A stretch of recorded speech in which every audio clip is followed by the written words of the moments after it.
มาสนเจ้ามาเบิ่งไปน้ำกันว่าข่อยสิแพ้หรือสิชนะเนาะมาเบิ่งไปน้ำกันเบิ่งทีมเขาเก่งแฮงข่อยตอนนี้กำลังตายท่าเกิดเนาะแล่นไปเนาะกำลังสิแล่นไปใช่ปะลงแล่นไปตีหลอดเนาะเวล12เนาะเพราะว่าทีมเขานำมาก่อนเนาะทีมเขาเวลนำมาก่อนเนาะเขาก็แล่นไปตีเนาะตอนนี้เป็นเวลา 11 โมงเนาะเขาไปเล่นเกือบสมัวแพ้เขาก็มาตีหลอดเนาะก็ใส่สกิลแบบรัวๆๆๆๆเนาะเขาแบบว่าหยานเขาแพ้นี่เนาะเนาะตอนนั้นก็หัวหอนนำเลยเนาะนี่มายืนอยู่นี่3ตัวอ้าวแล่นมาขาบักอันนี้เพราะมึนมันแห้งเนาะบักอันนี้ผีปอบทะเลทรายผีไตผีโพกนี่เนาะเขาก็มาขาขี้มันใส่รุดตอนนี้เขาเวล13เนาะเพราะว่าทีมเขา14 15เด้อเนาะเครื่องเขายังบ่ทันจำเนาะพุ่นถึงสิแพ้ได้ๆเจ้าท่าเบิ่งเด้อว่าสิแพ้หรือสิชนะมาเบิ่งไปนำกันเนาะตอนนี้ก็อยู่ซื่อๆเนาะอยู่ป้อมเพราะว่าย้านแพ้เนาะเขาก็มาเคลียร์คลิปก่อนเคลียร์คลิปเบิ่งที่เบิ่งอันนี้กูสิเอามันตายเบิ่งดูอีเนาะแต่ดูอีนะในหีจบมึงตายดูนี่เพราะว่าหึนเนาะตอนนี้ก็ขา11ตาย7เนาะสวย6เนาะนานตายจบแพ้กูเบิ่งนี่ว่าแพ้กะถ้าเบิ่งอุตสาห์ฟังไปนำกันเนาะซุมเจ้าเนาะอุตสาห์เบิ่งไปนำกันเนาะคลิปนี่มันยาวแน่เด้อทายดูนะคลิปโอ้ยเหลือตัวเดียวเหลืออีเวทนาบ่แม่นบ่ไผอยากดินกะคอมเมนต์มาเด้อแชทมาหาข้อยก็ได้เอา ID เดี๋ยวเอา ID ให้บักยินเบิ่งติหั่นโอ้ยเกิดบ่ทันซื่อๆเด้อซุมเจ้าอีกอย่างหัวหอนนำเนาะบ่อยากไปฆ่ามันนี่นะเฮาก็มาเคลียร์คลิปก่อนเด้คลิปก็มาเรื่อยๆอยู่ตอนนี้ก็เป็นเวลา 11 โมงเด้อเสียงก็บ่ม่วนแน่เนาะมันก็เป็นเสียงเด้อ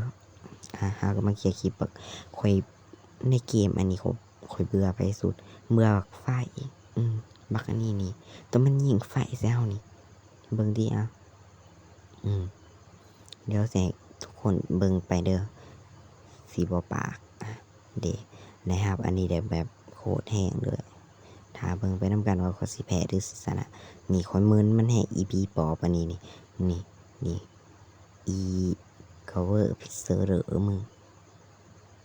บักยินกูสิขามึงนี่ขาซองอีพายุอันนี้นี่ค่อยไล่ขามันได้เด้เพิ่นออกมาทำอีกค่อยจนสิตายซุมเจ้าค่อยจนสิตายเด้อค่อยก็เลยว่ามาเคลียร์หลอดเนาะ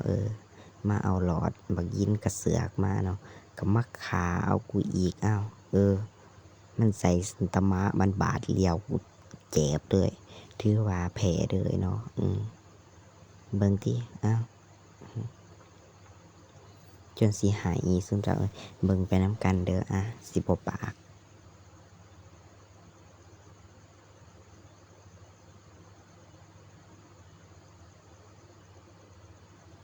ตอนนี้ก็อีนั่นเคลียร์คลิปเนาะตอนนี้เฮาก็ยังบ่ทันเกิดหรอกคลิปก็มาแล้วว่ามีแต่แพ้นะซุมเจ้าถ้าเบิ่งว่าสิแพ้หรือสิชนะถ้าเบิ่งไปนำกันเนาะตอนนี้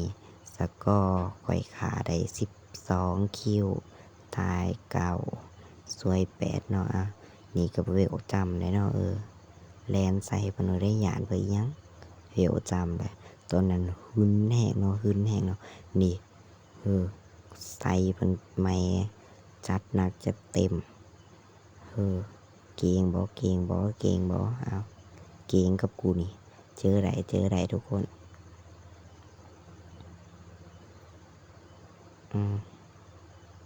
ช่วงนี้ลั่นแรงเนาะไผดินเกมอันนี้ก็คอมเมนต์มานี่กูเบื่อมันอันนี้เห็นกูสิปล่อยหัวแตงหรือเจอโดแดดเจอของดีกูดีอ้าวเคลียร์คลิปเนาะคลิปกำลังมาเบื่อคลิปอันนี้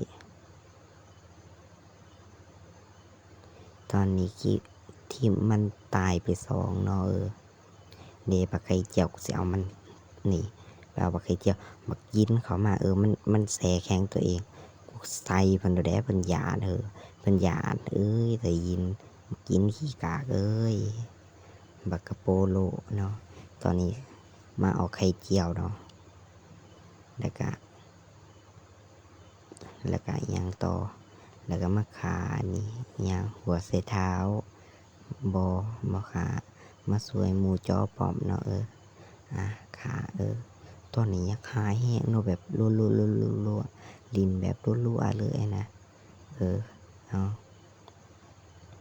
บักไหลมามึงตายอีกนี่หมอนี่อยากตายก็มึงก็เข้ามาตายกูตายเอง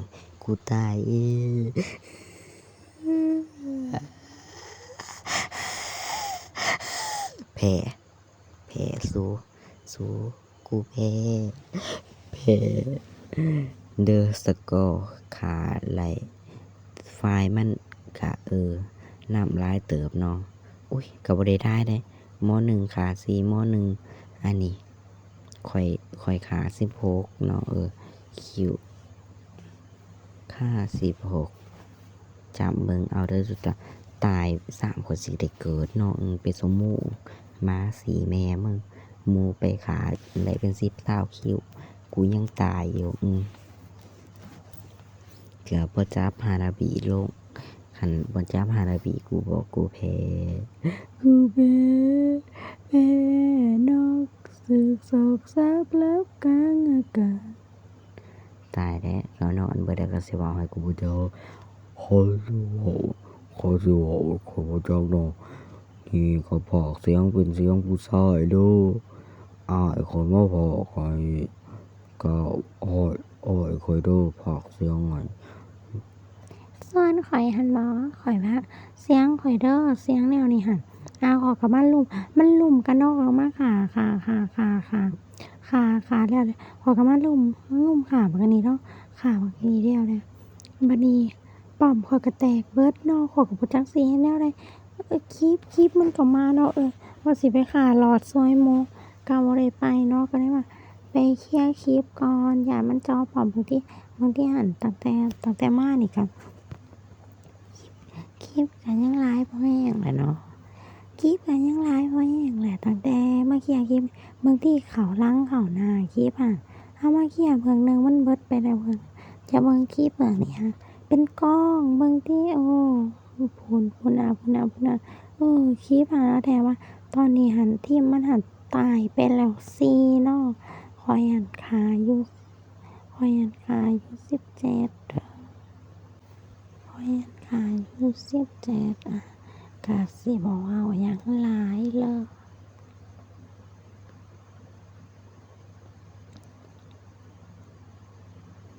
ตอนนี้ก็มาเคลียร์คลิปตอนนี้เป็นเวลา 11 โมงเด้อก็สิพากเสียงค่อยๆเอาแล้วบัดนี้ขานอนเบิดแล้วตอนนี้ก็มาเคลียร์คลิปตอนนี้ว่าแน่ตอนนี้แหละสิจบแล้วนี่ใกล้สิจบแล้วสุดท้ายนี่กูใส่หัวแตกหมดเลยท่อปั๊มท่อปอมเมื่อกี้กระเติบหนึ่งข่อยสิไปหยาดไปหยังท่อนี่เอาเบิ่งที่มันมาลุมข่อยซองพู้นเลย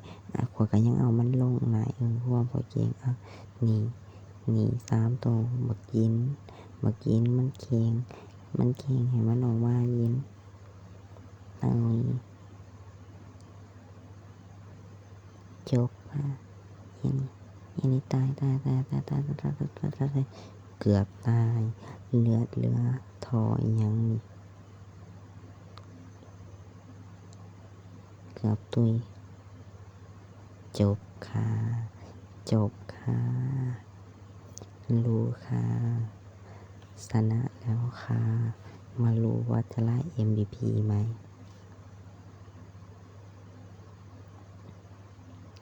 มารู้กันว่าจะไล่ MVP ไหม